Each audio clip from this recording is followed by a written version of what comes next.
ഒരാഴ്ചക്കാലം നടന്ന സംഭവ വികാസങ്ങളുമായി വാരാന്ത്യ കാഴ്ച. ഏവർക്കും സ്വാഗതം.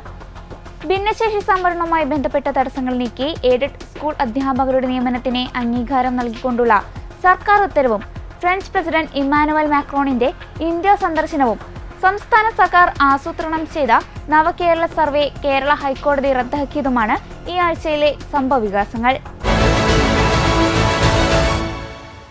എയ്ഡഡ് സ്കൂൾ അധ്യാപകരുടെ നിയമന അംഗീകാരവുമായി ബന്ധപ്പെട്ട് നിലനിന്നിരുന്ന ദീർഘകാലത്തെ അനിശ്ചിതത്തിന് വിരാമമിട്ടുകൊണ്ട് സർക്കാർ പുതിയ ഉത്തരവ് പുറത്തിറക്കിയതാണ് ഈ ആഴ്ചയിലെ പ്രധാന വാർത്തകളിലൊന്ന്.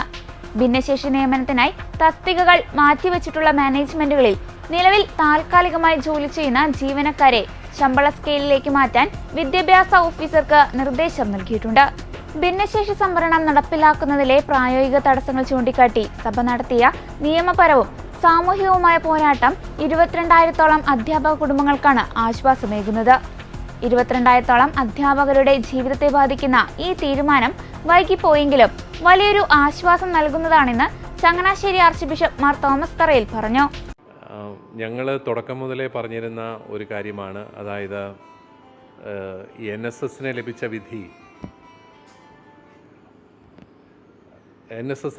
വിധി ഒരു സർക്കാർ ഉത്തരവിലൂടെ മാത്രം കേരളത്തിൽ നടപ്പിലാക്കാവുന്നതേ ഉള്ളൂ. സുപ്രീം കോടതി തടസ്സവാദം ഉന്നയിച്ചു എന്നുള്ളതായിരുന്നു ഇത്രയും നാളത്തെ ഗവൺമെൻറ് പറഞ്ഞുകൊണ്ട് ഇരുന്നത്. പക്ഷേ അത് മാറിക്കിട്ടി. NSSന് ആ വിധി ലഭിച്ചപ്പോൾ അത് മറ്റ് സമാനമായ പ്രശ്നമുള്ള മാനേജ്മെൻറ്റുകൾക്കും നടപ്പിലാക്കാവുന്നതേ ഉള്ളൂ എന്നുള്ള ഒരു നിലപാടായിരുന്നു ഞങ്ങളിന്ന് ഉന്നയിച്ചിരുന്നത്. പക്ഷേ അപ്പോഴും നിയമോപദേശം മറിച്ചായിരുന്നു എന്നുള്ള ഒരു ന്യായമാണ് ഗവൺമെൻറ് പറഞ്ഞിരുന്നത്. ഇപ്പോഴേതായാലും ഒരു വർഷത്തിന് ശേഷം, എനിക്കൊന്ന് കഴിഞ്ഞ വർഷമാണ് NSSന് അനുകൂലമായി വിധി ലഭിച്ചത്. ഒരു വർഷത്തിന് ശേഷം വിദ്യാഭ്യാസ മന്ത്രി പറയുന്നു നിയമോപദേശം ലഭിച്ചു, അത് നമുക്കും ലഭ്യമാക്കാനായിട്ട് ബുദ്ധിമുട്ടില്ല എന്ന്. ഇതിൽ നമ്മൾ ശ്രദ്ധിക്കേണ്ടത് 22,000-ഓളം അധ്യാപകർ വർഷങ്ങളായിട്ട് ശരിയായ വേതനം ലഭിക്കാതെ വിഷമിക്കുകയാണ്. അവരുടെ നിയമനങ്ങൾ തടസ്സപ്പെടുന്ന സാഹചര്യം ഉണ്ടാവുകയാണ്. അതിൻ്റെ ഒരു വലിയ വേദനയും വിഷമവും ഒക്കെയാണ് ഞങ്ങൾ ഈ പൊതുസമൂഹത്തിന് മുമ്പിലും അതുപോലെ ഭരണകർത്താക്കളുടെ മുമ്പിലും അവതരിപ്പിച്ചുകൊണ്ടിരുന്നത്. ഇത് കേവലം കുറച്ച് മാനേജ്മെൻറ്റുകളുടെ മാത്രം പ്രശ്നമല്ല. ഇത് 22,000-ഓളം വരുന്ന വ്യക്തികളുടെയും അവരെ ആശ്രയിച്ച് പോകുന്ന കുടുംബങ്ങളുടെയും അതുപോലെ അവർ പഠിപ്പിക്കുന്ന സ്കൂളുകളുടെയും അവസ്ഥയാണ്. ഇപ്പോൾ 10 അധ്യാപകരുള്ള സ്കൂളിൽ 8 പേർക്കും ശമ്പളം കിട്ടുന്നില്ല എന്ന് പറയുമ്പോൾ ആ സ്കൂളിൻ്റെ നിലവാരം എത്രമാത്രം ദയനീയമായിരിക്കും. ആ ഒരു സാഹചര്യത്തെ ആയിരുന്നു ഗവൺമെൻറ് കുറച്ചുകൂടെ നേരത്തെ തന്നെ അത് അഡ്രസ്സ് ചെയ്യേണ്ടത്. തീർച്ചയായിട്ടും ഇത് വൈകിപ്പോയി എന്നുള്ളൊരു ചിന്തയുണ്ടെങ്കിലും ഇപ്പോഴെങ്കിലും ലഭിച്ചല്ലോ എന്നുള്ളതിൽ വലിയൊരു ആശ്വാസമുണ്ട്. കാരണം ഈ ഗവൺമെൻറ്റിൻ്റെ കാലഘട്ടത്തിൽ തന്നെ അത് നടപ്പിലായി കിട്ടുന്നു എന്നുള്ളത് തികച്ചും ആശ്വാസകരമാണ്. ഞങ്ങൾ വിദ്യാഭ്യാസ മന്ത്രിക്കും മുഖ്യമന്ത്രിക്കും എല്ലാവർക്കും പ്രത്യേകമായിട്ട് നന്ദി പറയുകയാണ്.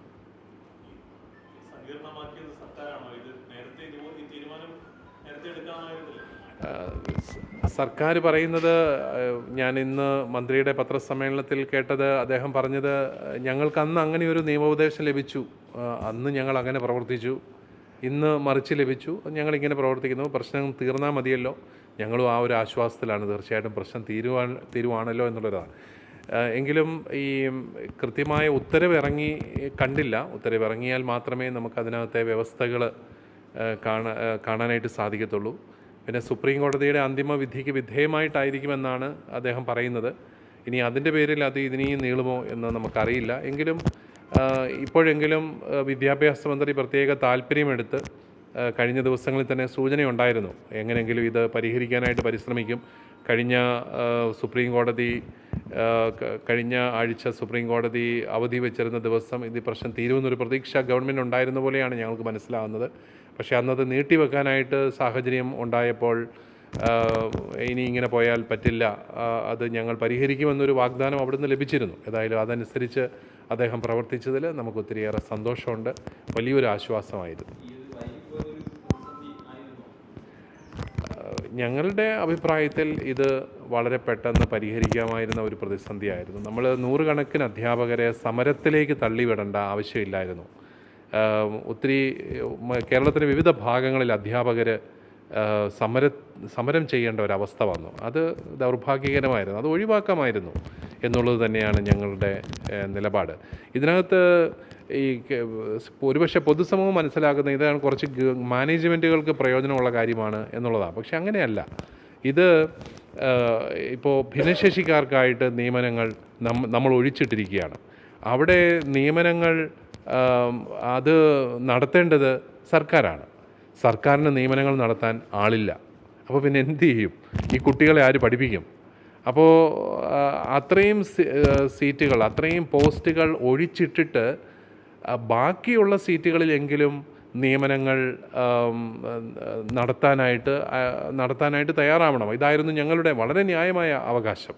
കാരണം അതിൻ്റെ പേരിൽ മറ്റുള്ള അധ്യാപകരെന്തിനാണ് സഹിക്കേണ്ടത്? പക്ഷേ അത് ശരിയായ രീതിയിൽ ഗവൺമെൻറ്റിൻ്റെ ഒരുപക്ഷെ ശരിയായ രീതിയിൽ സുപ്രീം കോടതിയിൽ പ്രസൻറ്റ് ചെയ്യാനായിട്ട് നമുക്ക് ഇല്ലായിരുന്നിരിക്കാം. ഏതായാലും NSSന് വിധി ലഭിച്ചപ്പോൾ ഞങ്ങൾക്ക് വലിയ ആശ്വാസമായിരുന്നു. സുപ്രീം കോടതിക്ക് ഈ ഒരു സാഹചര്യം മനസ്സിലായി. കാരണം ഇങ്ങനെ പോയ സ്കൂളുകൾ നടക്കില്ല. ഈ നിയമനങ്ങൾ ഒഴിച്ചിട്ടുകൊണ്ട് മറ്റധ്യാപകർക്ക് ശമ്പളം കൂടെ കൊടുക്കാതിരുന്നാൽ സ്കൂളുകൾ നടക്കില്ല എന്ന് മനസ്സിലായപ്പോഴായിരിക്കും സുപ്രീം കോടതി ഇങ്ങനെ ഒരു പ്രൊവിഷൻ തന്നത്. അത് അന്ന് തന്നെ മറ്റ് മാനേജ്മെൻറ്റുകൾക്കും സർക്കാർ ഉത്തരവിലൂടെ നടപ്പിലാക്കാവുന്നതേ ഉള്ളൂ എന്നുള്ള നിലപാട് തന്നെയായിരുന്നു ഞങ്ങൾക്ക് അന്നും ഉണ്ടായിരുന്നത്. അത് ഏതായാലും സർക്കാർ ഇപ്പോഴെങ്കിലും ചെയ്തു എന്നുള്ളതിൽ വലിയ ആശ്വാസം ഞങ്ങൾക്ക് എല്ലാവർക്കും. അങ്ങനെയാണെങ്കിൽ പോലും ഞങ്ങൾക്ക് സന്തോഷം. ഇലക്ഷൻ മുൻനിർത്തിയാണെങ്കിൽ പോലും ഇങ്ങനെ ഒരു തീരുമാനത്തിലെത്തുന്നത് 22,000-ഓളം വരുന്ന വ്യക്തികൾക്കും അവരുടെ കുടുംബങ്ങൾക്കും അവർ പഠിപ്പിക്കുന്ന സ്കൂളുകൾക്കും എല്ലാം ആശ്വാസകരമാണ്. അത് നല്ല കാര്യമാണ് എന്നുള്ള രീതിയിലാണ്.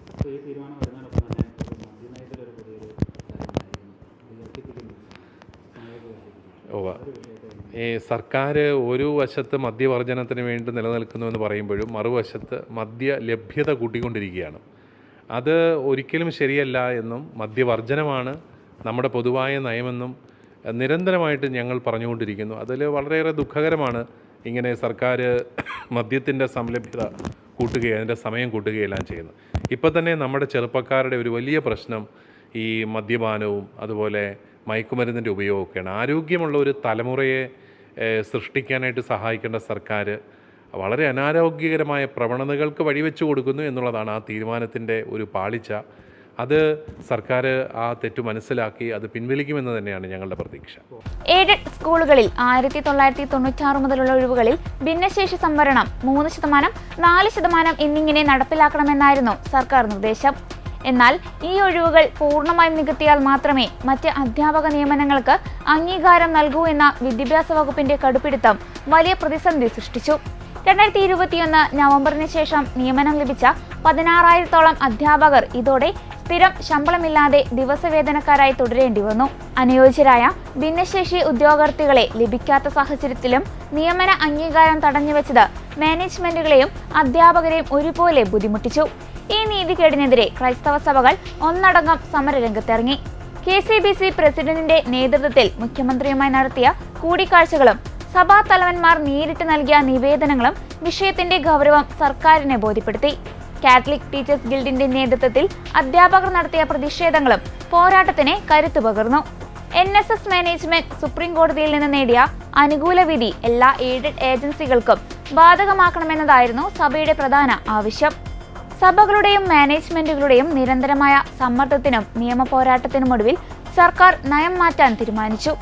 NSS കേസിൽ സുപ്രീം കോടതി പുറപ്പെടുവിച്ച വിധി മറ്റ് മാനേജ്മെന്റുകൾക്കും ബാധകമാക്കാൻ സർക്കാർ തത്വത്തിൽ അംഗീകാരം നൽകി. ഇതിലൂടെ ഭിന്നശേഷി ഒഴിവുകൾ മാറ്റിവെച്ചുകൊണ്ട് തന്നെ മറ്റ് തസ്തികകളിൽ ജോലി ചെയ്യുന്ന അധ്യാപകരുടെ നിയമം ക്രമപ്പെടുത്താൻ വഴി തെളിഞ്ഞു. അതേസമയം തീരുമാനം തെരഞ്ഞെടുപ്പ് മുന്നിൽ കണ്ടുകൊണ്ടാണെന്ന് ഓർത്തഡോക്സ് സഭ കോട്ടയം ഭദ്രാസനാധിപൻ യൂഹന്നാൻ മാർ ദിയസ്കോറസ് മെത്രാപ്പൊലീത്ത. ഭിന്നശേഷി നിയമനം സംബന്ധിച്ച് NSSന് ബഹുമാനപ്പെട്ട കോടതിയിൽ നിന്ന് വന്ന വിധിന്യായം വന്ന അന്ന് മുതൽ ക്രൈസ്തവ മാനേജ്മെന്റുകളും മറ്റു മാനേജ്മെന്റുകളും ഒരുപോലെ സർക്കാരിനോട് ആവശ്യപ്പെടുന്ന ഒരു കാര്യമാണ്. അതുപോലെ ബാക്കി എല്ലാവർക്കും നടപ്പിലാക്കണം. നിങ്ങൾക്ക് തന്നെ ഓർമ്മയാണ്, ഞാൻ തന്നെ എത്ര പ്രാവശ്യം ഇത് നിങ്ങളോട് പറഞ്ഞിട്ടുള്ളതാണ്. എന്നാൽ ഈ അവസാന സമയത്ത് അങ്ങനൊരു നിലപാട് സ്വീകരിച്ചു എന്ന് കേൾക്കുന്നത് സന്തോഷകരമാണ്.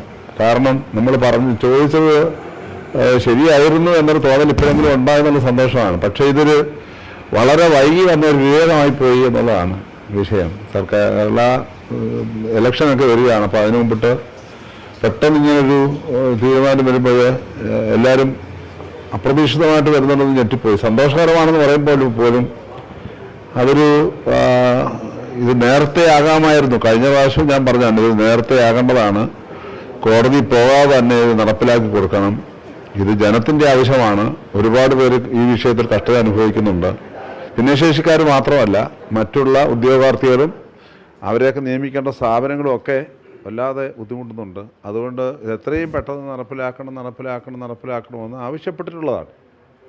പക്ഷെ അത് ഇതുവരെ അങ്ങ് നീട്ടിക്കൊണ്ടു പോകുമായിരുന്നു. എന്തെങ്കിലും ഒരു കാരണം പറഞ്ഞ് നീട്ടി കൊണ്ടുപോകുമായിരുന്നു. എന്നാൽ ഈ അടുത്ത സമയങ്ങളിൽ ഒരു അനുകൂല സമീപനം സ്വീകരിക്കുന്നുണ്ടായിരുന്നു. അത് താമസിപ്പിക്കുകയായിരുന്നു. പക്ഷേ ഇപ്പോഴും അങ്ങനൊരു വാർത്ത കേൾക്കുന്നത് സന്തോഷകരമാണ്. അത് പോസിറ്റീവായിട്ട് പറഞ്ഞാൽ സന്തോഷകരമാണ്. പക്ഷേ അതിൻ്റെ വഴികളെക്കുറിച്ച് നോക്കുമ്പോൾ ഞാൻ മുന്നേ പറഞ്ഞ പോലെ വീണ്ടും പറയാണ്, ഇത് ആദ്യമേ ആകാമായിരുന്നതാണ് എന്നുള്ളതാണ് പറയാനായിട്ടുള്ളത്. തീർച്ചയായിട്ടും കുറച്ചുകൂടി നേരത്തെ ആയിരുന്നെങ്കിൽ ഇങ്ങനെയുള്ള വിഷയങ്ങൾ ഒഴിവാക്കാമായിരുന്നു. കാരണം ഇത് സംബന്ധിച്ച് മാനേജ്മെൻറ്റുകൾ അനുഭവിക്കുന്ന വ്യഥകൾ വളരെ വലുതാണ്. മാനേജ്മെൻറ്റുകൾക്ക് മാത്രമല്ല, ഉദ്യോഗാർത്ഥികൾ അനുഭവിക്കുന്ന വ്യഥകളും വളരെ വലുതാണ്. അതിൽ ഭിന്നശേഷിക്കാരുമുണ്ട്, അല്ലാത്തവരുമുണ്ട്. കാരണം ഒരൊറ്റ കാരണം കൊണ്ട് പല നിയമനങ്ങളും നടപ്പിലാക്കാൻ വെക്കാതെ പല ബുദ്ധിമുട്ടുകൾ മാനേജ്മെൻറ്റുകൾ അനുഭവിക്കുന്നു. അതുപോലെ തന്നെ ഇതിനുവേണ്ടി കാത്തിരിക്കുന്ന ഉദ്യോഗാർത്ഥികളുണ്ട്. എല്ലാവരും ജീവിക്കാൻ വേണ്ടിയാണല്ലോ ഇതൊക്കെ ചെയ്യുന്നത്. അപ്പോൾ അതിൻ്റേതായ ബുദ്ധിമുട്ടുകൾ ഏകദേശം ഈ ഒരൊറ്റ വിഷയത്തിൽ മാത്രം 1 വർഷം കഴിഞ്ഞു. അതായത് ഈ വിധി വന്നതിന് ശേഷം നമ്മൾ പറഞ്ഞത് തന്നെ 1 വർഷം കഴിഞ്ഞു എന്നുള്ളതാണ്. അതുകൊണ്ട് അത് തന്നെ ഇനി നടപ്പിലാക്കി വരണമെന്നുണ്ടെങ്കിൽ അറിയത്തില്ല ഇതെന്താ സംഭവിക്കാൻ പോകുന്നതെന്ന്. പോസിറ്റീവായിട്ടൊരു പ്രതികരണം കേട്ടു, അതിൽ സന്തോഷമാണ്. അതിന് എത്രയും പെട്ടെന്ന് നടപ്പിലാക്കി തന്നാൽ അവിടെയാണ് ബഹുമാനപ്പെട്ട സർക്കാരിനുള്ളതായ സമൂഹത്തിൻ്റെ പ്രതിബദ്ധതയും വിശ്വാസമൊക്കെ പ്രകടമാകുന്നത്. ഞങ്ങളങ്ങനെ പറയുന്നില്ല. പക്ഷേ അതിങ്ങനെ ആരെങ്കിലും പറഞ്ഞു കഴിഞ്ഞാൽ അതിൻ്റെ തെറ്റ് പറയാൻ ഒക്കാത്ത ഒരു സാഹചര്യമാണ്. തെരഞ്ഞെടുപ്പ് പ്രകടനമാണെന്ന് വെച്ച് കഴിഞ്ഞാൽ ആണോ അല്ലയോ എന്നുള്ളതൊന്നും പറയേണ്ട ആളുകളല്ലല്ലോ ഞങ്ങൾ. ഞങ്ങളുടെ ആവശ്യം, ഞങ്ങളുടെ മാത്രമല്ല, ഈ വിഷയത്തിൽ ഉൾപ്പെട്ടിരിക്കുന്ന എല്ലാവരുടെയും ആവശ്യം ഈ പറഞ്ഞ കാര്യങ്ങൾ കൃത്യമായിട്ട് നടപ്പിലാക്കി എടുക്കുക എന്നുള്ളതാണ്. പക്ഷേ ഇപ്പോഴെങ്ങനെയാണ് സാധ്യമായത്? ഒരു കുഴപ്പമില്ല എന്ന് പറയുന്ന രീതിയിലേക്ക് വരുന്നു എന്ന് വാർത്ത വരുമ്പോൾ മാനേജ്മെൻറ്റുകൾ ചെയ്തില്ല എന്ന് പറയുന്നതിനകത്ത് എങ്ങനെയാണ് ആ പ്രസ്താവനയോട് നീതീകരിക്കാൻ ഒക്കുന്നില്ല എന്നുള്ളതാണ്. സർക്കാർ ചില കാര്യങ്ങൾ ചെയ്യുമ്പോൾ വളരെ സ്പീഡിൽ ചെയ്യുന്നുണ്ട്. അത് ഇന്നത്തെ പത്രത്തിൽ വായിച്ചതുകൊണ്ട് ചില കാര്യങ്ങൾക്ക് മന്ത്രിസഭയോ ആരും തന്നെ അറിഞ്ഞില്ല, ആരും തന്നെ അറിയാതെ പെട്ടെന്ന് 2-3 മണിക്കൂർ നീട്ടിക്കൊടുത്തു എന്നൊരു വാർത്ത കാണുന്നു. മറ്റു കാര്യങ്ങൾക്കൊക്കെ അതൊക്കെ ഈസിയായിട്ടാണ് പെട്ടെന്ന് കാര്യം സാധിക്കുന്നത്. സമൂഹത്തിന് നാശമുണ്ടാക്കുന്ന വിഷയങ്ങൾ, കുടുംബങ്ങളുടെ ശിഥിലീകരണം ഉണ്ടാക്കുന്ന വിഷയങ്ങളൊക്കെ എത്രയും പെട്ടെന്ന് എന്തെങ്കിലും ആയിക്കൊള്ളട്ടെ. ഇപ്പം ഞങ്ങൾക്കൊന്നും അതിനോടൊന്നും മറുപടി പറയാനായിട്ടൊക്കെയല്ല. പക്ഷേ ഇതൊക്കെ കാണുമ്പോൾ ഒരു വിഷയത്തിൽ മാത്രമല്ല, പല വിഷയങ്ങൾ ഒരുമിച്ച് കാണുമ്പോൾ നാച്ചുറലി നമുക്കൊക്കെ ഉണ്ടാകുന്ന ചില സംശയങ്ങളുണ്ട്. അത് സമൂഹത്തിൻ്റെ സംശയങ്ങളാണ്, ഞങ്ങളുടെ മാത്രം സംശയമല്ല. പക്ഷേ ഞങ്ങളത് എല്ലാ സംശയങ്ങളും വെളിപ്പെടുത്തേണ്ട ആളുകളല്ലല്ലോ, അതൊന്നും വെളിപ്പെടുത്തുകയല്ല. പക്ഷേ സമൂഹം അത് വെളിപ്പെടുത്തും. അങ്ങനെയാണ് സാധാരണ കാണുന്ന കാഴ്ച.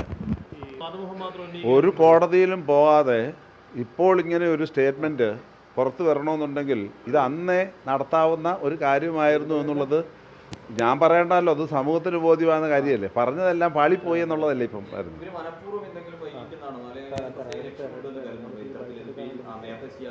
നമുക്ക് അത് മനസ്സിലാകുന്നില്ല ഇതെന്താണ് യാഥാർത്ഥ്യം. ക്രൈസ്തവ മാനേജ്മെൻറ്റുകളൊക്കെ അങ്ങനെ വലിയ എത്ര സമരം ചെയ്യുന്നതെന്ന് പറഞ്ഞാൽ അവർക്കൊക്കെ ഒരു പരിധിയിലേ അവർ നിൽക്കുകയുള്ളൂ. അതൊക്കെ എല്ലാവർക്കും അറിയാം, സമൂഹത്തിലുള്ള എല്ലാവർക്കും അറിയാം. അതൊക്കെ കൊണ്ട് ഇവരെയൊക്കെ ഇച്ചിരി പതുക്കെ ഇട്ടാലും കുഴപ്പമില്ല എന്നൊരു ധാരണ ചിലപ്പോൾ കണ്ടേക്കാം എന്നുള്ളത് ഞാനങ്ങ് പറയുകയാണ്. അതല്ലാതെ അല്ലെങ്കിൽ പിന്നെ വളരെ ഈസി ആയിരുന്നല്ലോ. 1 വർഷത്തിന് മുമ്പ് പറഞ്ഞൊരു കാര്യമാണിത്. സുപ്രീം കോടതി വിധി NSSൻ്റെ കാര്യത്തിൽ വന്നതാണ്. അന്ന് മുതൽ ക്രൈസ്തവ മാനേജ്മെൻറ്റുകൾ ഇത് ഞാൻ പല പ്രാവശ്യമായിട്ട് പറയുന്നുണ്ട്, ഒരു പ്രാവശ്യം പറഞ്ഞതല്ല. അപ്പോൾ അത് നടപ്പിലാകാതെ വരുമ്പോൾ നാച്ചുറലി നമ്മുടെ ഇടയ്ക്ക് ഉണ്ടാകുന്നില്ല ചിന്തയുടെ ആശയക്കുഴപ്പങ്ങളാണിത്. എന്താണ് സംഭവിക്കുന്നത്? അതൊരു വേദനാജനകമായ ഒരു കാര്യമാണ്. ഇങ്ങനെയുള്ള കാര്യങ്ങൾക്ക് സമരത്തിലേക്കല്ലല്ലോ പോകേണ്ടത്. നമ്മൾ തന്നെ സമരത്തിലേക്ക് പോകാതെ തന്നെ സമൂഹത്തിന് താളം തെറ്റുന്ന പരിപാടികളുണ്ടെങ്കിൽ അത് സ്റ്റോപ്പ് ചെയ്യാനായിട്ട് ഭരണകൂടമല്ലേ ശ്രദ്ധിക്കേണ്ടത്? അതിൻ്റെ കൂടെ സമൂഹം നിൽക്കണം. അങ്ങനെയാണല്ലോ. അപ്പോൾ അതിന് പകരമായിട്ട് ഇപ്പം വീണ്ടും സമയങ്ങളിലൂടെ കൂട്ടി കൊടുക്കുക എന്ന് പറഞ്ഞാൽ ഇതുവരെ നശിച്ചുകൊണ്ടിരിക്കുന്നതെല്ലാം വീണ്ടും നശിക്കട്ടെ എന്നാണ് അർത്ഥം. പണം, സാമ്പത്തികം കിട്ടുമായിരിക്കാം, പക്ഷെ അതിനപ്പുറമായി ഉണ്ടാകുന്ന നശീകരണം, ശിഥിലീകരണങ്ങൾ അത് വളരെ വലുതായി മാറുന്നു എന്നുള്ളതാണ്. ഫ്രഞ്ച് പ്രസിഡന്റ് ഇമ്മാനുവൽ മാക്രോണിന്റെ ഇന്ത്യ സന്ദർശനം ഈ വാരത്തിലെ ഏറ്റവും പ്രധാനപ്പെട്ട വാർത്തകളിൽ ഒന്നാണ്.